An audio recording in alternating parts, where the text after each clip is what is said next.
Okay, so welcome to Hacking Self Storage. It's Wednesday, and what I wanted to do today is do an episode regarding what is happening at Beverly and the problems that we've had. I'm trying to sort this microphone out as I'm speaking, and no, we haven't done it. Never mind.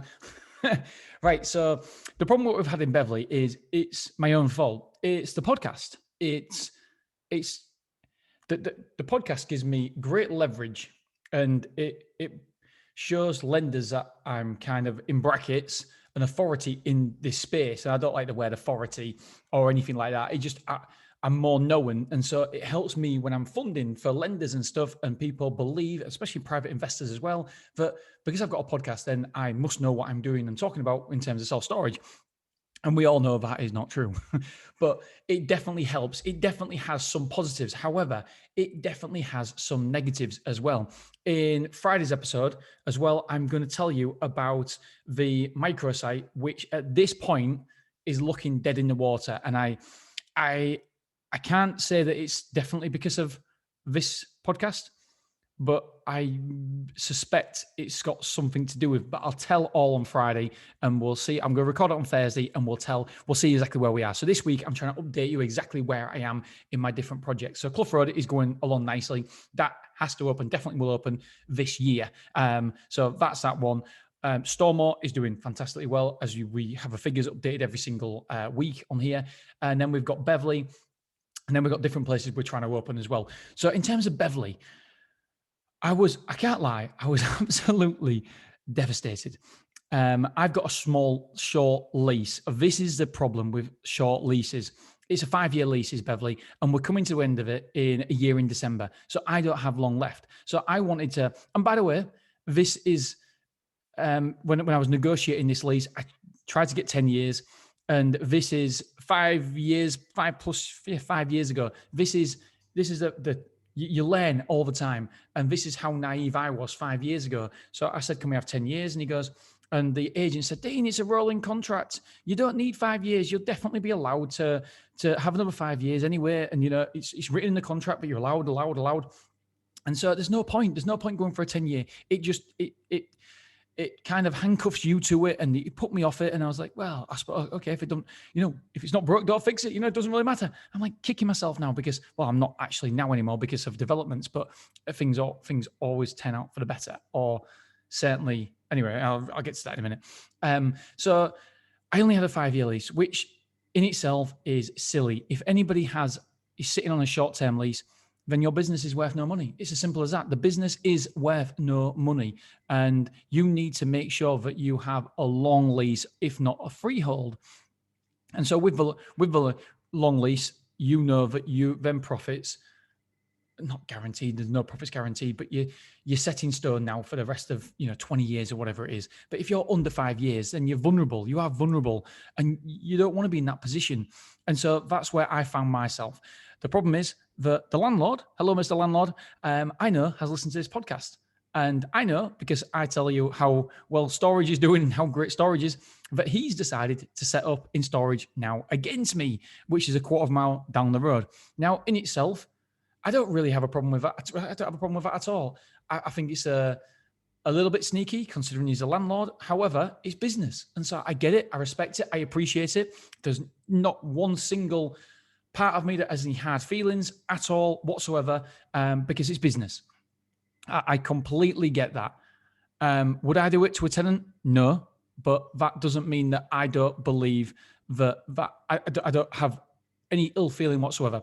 And so because the landlord is set up in competition with me just quarter of a mile down the road, I believe it is, that means that he, in essence, can kick me out because he can deem it as personal use. But the flip side of that is he doesn't own the premises. His pension fund own the premises that I lease. And a pension fund can't run a company. And so my solicitors are telling me that in order to kick me out and to get to go down the route of personal use, then he'll have to put it in his own name because his pension fund can't run a self-storage facility. So it looks as though I have another 5 years in the lease, but I've been trying to get a hold of the landlord to negotiate a long lease or to negotiate a sale, and he's not selling. Respect that. And then all of a sudden, he's gone quiet with the negotiations for a long lease, which was frustrating because I wanted to know where we was. And even if it was to say, Dean, listen, we're looking at ways to get you out. Hey, respect that. Thank you very much for being honest. And I couldn't get hold of him. Rang him, texted him, spoke to the agent, God, every other day, and was getting nowhere. Wasn't getting any information whatsoever. And obviously, their plans had changed. It looks like they no longer wanted to rent it out to me. So that put me in a precarious position because with Beverly, it nets £10,000 per month, every single month. And it has done for some time now. Obviously, I don't want to lose that. But the problem is with Beverly, there is no land. There is no buildings available. And we finally got hold of him. My dad actually rang him. And he was really honest and open, and we appreciate that. And he says, listen, we're trying to find a way that we can get you out. We're trying to find a loophole in the contract that will allow us to get you out this in a year in December. Fair point. Brilliant, as long as we know. So now we know that it's unlikely that there's a loophole he's going to get out, but we've got a maximum of 5 more years, and then he can kick us out. Well, 5 more years in a year in December. And then he can kick us out. So we aren't on stable ground. We're building our fortune, our business on somebody else's land. And ultimately, they have the complete rights. It's their land. So we can't complain. It's his land. If he wants to use it for storage, he can do. I can't complain at that because I'm the person building a business on somebody else's land. And that has got to be a lesson for me and for everybody else in who's listening to this podcast, that we can't complain. We can't grumble. It's only our fault. It's nobody else's fault but our own. If we're leasing the land and for whatever reason, the landlord decides that he wants to take that land back off us and use self-storage or whatever it may be, we can't complain. It's life, it's business, it happens. And so, but what you've got to do is, there's 2 trail of thoughts now. We can be proactive or we can be reactive. And it's how you react to these disappointments that determine your success. And if you feel sorry for yourself and think, how dare he, how could he do this to me, etc., then you're not going to win at life. You need to be proactive. You need to dust yourself off, get on with it, and find solutions. And not woe is me. It's not woe is me at all. I chose to lease that land. I chose to not have a long-term contract. So it's all my fault. I can't blame anybody else. I can't be mad at the landlord. I can't be mad at anybody else apart from myself. And so I'm the person who put myself in this precarious position. But what I can do now is fix it. How do I fix it? So there's been a car showroom on the main Swinemore Road roundabout in Beverly. So if you Google Vauxhall car showroom for sale Beverly or something like that, it'll come up. And I looked at it first of all. I was going to rent it. I was looking at renting it because it's for sale at 1.75 million. I thought, well, I can't afford that. 1.75 million, there's no chance. This was 6 months ago, a year ago. I've been looking at it on and off for ages. The rent is £10,000 a month or £9,000 and something pound a month. I'm thinking, well, I only turn over 12,500. So I just can't do it. I can't do it. It's impossible. But do you know what? The next big difference for me is that I spent £10,000 on a mastermind. And the beauty and brilliance about a mastermind is that you get different perspectives and it opens your mind to what is possible. And all of a sudden, I went from a mindset of thinking that isn't possible to buy that £1.75 million facility building to all of a sudden thinking, holy shit, not only do I want to buy it, I have to buy it. This is my legacy. This is going to create generational wealth for me and my family. The way I look at it is your eyesight. Unless you have people around you, surrounding you, giving you advice, giving you help, you have blinkers on. And it's only when you take off your blinkers that you're aware of your surroundings, you're aware of what is possible. And I wasn't aware. I just didn't have the knowledge. I didn't have the know-how. And first of all, I spoke to Dan Bradbury about it. And then I spoke to Richard in this mastermind, who's the guy who runs it. And I spoke to a guy called Mike, his sidekick, if you like, who runs it, and went through the figures. And all of a sudden it went from being impossible to possible. And this morning, I'm recording it on Tuesday. I put the offer in last Tuesday at 1.65 million. He then got back to me yesterday, Monday, and said no to 1.65 million. He needs a 1.75 million. He just doesn't need to sell it. And then so today, last night, I spoke to my advisors. Today, I spoke to my advisors this morning, and all these business people that I collect their opinions, and every single one of them said, go for it. In 20 years time, you will never ever think that £50,000 made a difference. So I put in the offer this morning at 1.75 million, and it has been accepted, obviously subject to proving funds, etc. So we are moving. We are not only now are we moving away from, well, we're using the containers because it's got a brilliant facility, a brilliant indoor site, 11,000 square foot building. And around it, it's based on a 1.1 acre site. And so we can actually utilize all that. We can bring all the containers in, and we can obviously keep the existing customers. It literally is less than a quarter of a mile down the road. It is on the main road. It's a fantastic site.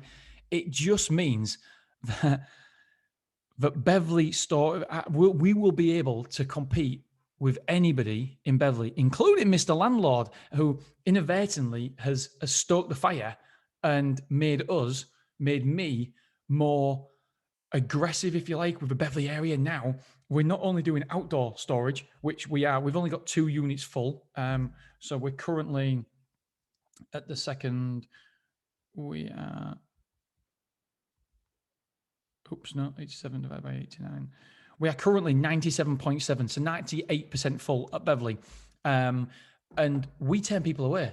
And I know we turn people away. We convert people from Beverly to Willoughby to Stormore because it's only 6.7 miles away down the road. So we can convert people from Beverly to there. So I know there's pent-up demand. I know that we can get people in. And it's on the main road as well. So not only because you create demand as well I'm a strong believer in this. You create demand by your locations. And so we will create demand. There's already demand there. There's already pent up demand. We're 98% full already. We will take all those customers. We will bring them into there, and we get £12,500 a month back. Our mortgage is only £5,000 a month, or just a bit less. £5,000 a month. That's all we pay. It's over 30 years, but we pay £5,000 a month. So we're still cash flowing. Anyway, it's just an incredible deal. But the better side of this, the one fundamental that I haven't mentioned, we will probably have to spend £300,000 on the site to make it look nice, etc., to make it into self-storage. One other thing that I haven't mentioned is this site actually comes with an 11-year lease from a public limited company, and it's 11-year lease. It comes out 11 years in December, so they've still got 11 and a half years lease with this really big company, a Vauxhall dealership, Pendragon. It's an incredible contract lease that we've got with them. It's a vacant possession as well. We get the vacant possession, but they're still paying £9,000 a month as well. And so what we're now going to have to do is we're going to have to negotiate with Pendragon and say, listen, okay, where do we stand here? You are in for, I think it's £1.6 million over a period of 11 and a half years. You are in for 1.6 million, including rent and rates. Yes, you're allowed to sublet it to other people, but you haven't sublet it in 2 years. So the chance of you subletting it in the next 2 years is probably slim because it's too much money. So let's talk. What are you willing to do? What are you willing to pay to get out of this lease? Hopefully, then we have excess money then, and we can go and develop the site. We can use it for other sites. And so it's a brilliant opportunity. So my takeaway message for you guys who are listening to this is when we have perceived negative things happen to us, it can be a positive. It just means we just aren't able to see the positive structure in something. But this, honestly, I had sleepless nights thinking, I don't want to lose £10,000 a month. Obviously, I don't want to lose £10,000 a month.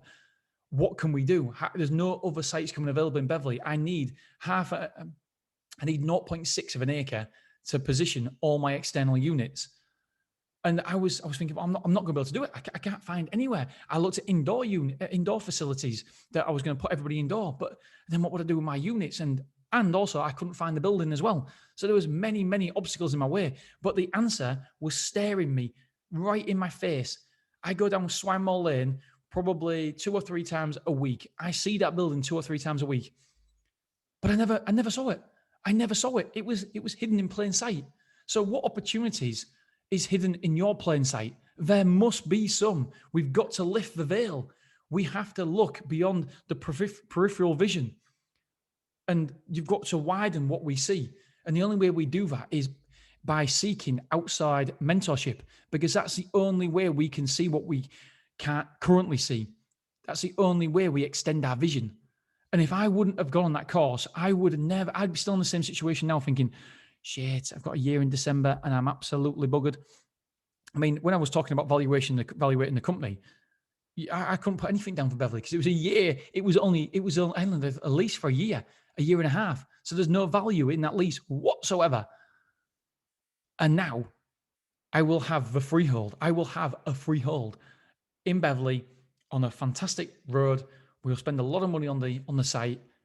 And don't get me wrong, it's not signed, sealed, and delivered yet. I mean, because if I'm honest with you guys, and I try to be always honest, £1.75 million borrowing. Well, it's not £1.75 million borrowing, but the cost is 1.75. And so I will have to borrow 1.2 million. I still find it, and again, this is even me have limiting beliefs about what's possible, because I'm just thinking, well, but wait a second, we're just an average company. How can we have a borrowing of 7 figures? How is that possible? But then I've spoke to the financial advisors. I've got 2 different financial advisors working for me on this one. And I've spoke to both of them. And both of them, no problem. What do you mean it no problem? Well, tell the landlord to give us a ring and we'll explain things and exactly what we're doing. We're hopefully going through Barclays. And then if Barclays take the time, because at the minute Barclays are so busy, then there's a company that's going to lend us a bridging loan for that period, maybe 3 or 4 months before we sort things out with Barclays. I'm like, so wait a sec, there's 2 different companies. Yeah, it's fine. It's like, and I still can't get it in my head that this is possible. When before, I just saw it as 1.75 million. And because of my education, because of my perception of things, I just didn't think it was viable. I didn't think it was doable. And so that is why I want to stress to other people. I'm clenching my fist right now. I want to stress to people listening to this that anything is possible. There is opportunities that you're passing right now that are hidden in plain sight. There is solutions to problems that you just aren't seeing, because we're only looking through our lens. When we take our lenses off and when we look through somebody else's lenses, we see all sorts of opportunities. We're in the jar. As business owners, we're in the jar and we can't read the label on the outside of a jar. But it's so easy for somebody else to pick up the jar and read the jar label. But we can't do it because we're in the business. We're in the mix. Our vision is clouded. I just think this is such a massive lesson for everybody. I mean, don't get me wrong. I still keep saying it might not come off because I might not be able to get financing. But even though everybody says I can. So I don't know why I keep saying that. I don't know, protecting myself. I don't know. But that is the update for you guys right now. That is where we are. And I am excited. I cannot wait. We will. I don't want to say too much. I tell you what, this podcast gets me in a lot of trouble, but it will be a lot easier to convert customers now, and all the offers that we can do, it's going to be absolutely incredible. The position as well of the facility, it's so exciting. It's so exciting, and I'm emotionally charged by this as well because it means so much to me. Because it's Beverly's my hometown. Excuse me, and it's just a brilliant opportunity that I couldn't see. I couldn't see. If my projections are correct, these are my projections, because we're doing offices upstairs as well. But this premises, this site, within 3 years, let's say 3 years, my projections say 2, but within 3 years, this site will be worth over £5 million. It's bananas, absolutely bananas. This could set our family up for generational wealth for a long time. And I know I'm talking about money, and I don't want. I'm quite conscious about the fact that, you know, I don't know. I just feel a bit uncomfortable talking about money, and I shouldn't do, because everybody feels uncomfortable talking about money for some reason in the UK, when really we shouldn't do. I listen to other American podcasts and they're talking about, millions here, millions there, and just throw figures out, and it sounds so natural. But when I talk about it, obviously it doesn't sound natural because I feel uncomfortable about it. But I want to stop feeling uncomfortable about it, because ultimately all I'm doing is sharing I just want to share my journey from start to finish. I want to share everything behind the scenes, live for veil. And yes, the podcast is going to get me in trouble from time to time. Of course it is. It's going to be problematic for certain deals. It's going to be issues. I'm going to have problems with my landlords because of it. Not necessarily problems with my landlord, problems with my locations, maybe like at Beverly. But ultimately, the amount I get out of this podcast is a lot. I feel like it's almost like a therapy session for me as well. So it makes a big difference, good and bad, to me, this podcast. And I absolutely love doing it. And I just want to be completely transparent and document everything. And obviously, when we get to that 36 months, what I'll do is I'll get evaluation as well. And we'll see how close I was with evaluation. Yeah, because obviously, like I said, there's going to be like 11,000 square foot of office space as well, which is going to be lovely jubbly. And the reason, one of my best friends, he has the office building next door, and he's got co-working space, etc. And he's full, and so he could rent it off me, the square footage. He could rent all that. I came to him and said, listen, I said, if you want to rent it, it's yours, because I don't want to step on your toes. But equally, if you don't want it, would you mind if I do offices? If you do mind if I'm doing offices, then I won't do them, because relationships are more important than money to me any day of the week. And so I don't want to upset him in any way. So that's why, one, I went to him first of all and said, do you want to rent it? And number two, I said, if you don't want to rent it, can I do offices? Won't be offended if I can't, because obviously I'm right next to you. And he basically said, Dean, listen, if it works better for you to do offices, there's so much customers around. There's so many people wanting office space. You won't impact us. I won't impact you. Go for it. And so we have so one of two things. We're either going to rent the offices out ourselves, or we're gonna rent the first floor to him, and he can rent the offices out. Either way, it will drive revenue for us, which is good. Obviously good. Right. So this has been, I feel like I kind of been a little bit all over the place in this episode, because I don't feel like I feel I've been a bit uncomfortable, and it's just because we're talking big money, and I'm talking to you about in real time about things that are happening, where before, when I talked to you about, I don't know, things that have happened in the business, it have happened. This is happening right now. And so I just feel a bit uneasy, but I feel like that's where probably the most growth for me will come, when I'm uneasy, and the best content for you as well will be when in real time, when I show you exactly what I'm doing. And I'll have another one of these episodes on Friday when I will be lifting the veil on, I might even tell you the location if it's completely dead in the water. But yeah, I think at this point, it probably is dead. And to be honest, it's probably a good thing. I don't know if it's a good thing or not. It's a good thing. I don't know.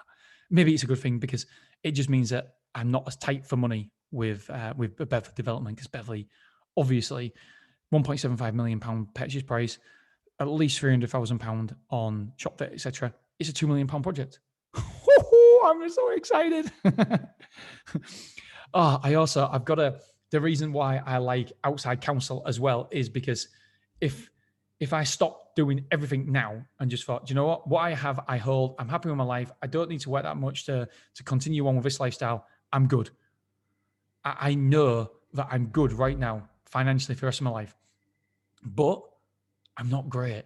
Good is the enemy of great. Listen to that again. Good is the enemy of great. And I want to be bloody great. And I know that my biggest chance of failure is with me. That's the biggest person who can affect my success is me, because I know that I can be one of these people who are, yeah, half full, woohoo, let's go for it. Yeah, it'll be fine. Don't worry about it. And this is why I've been really, really uneasy about this deal. But I've took outside counsel, and every single person I spoke to say it's a fantastic deal.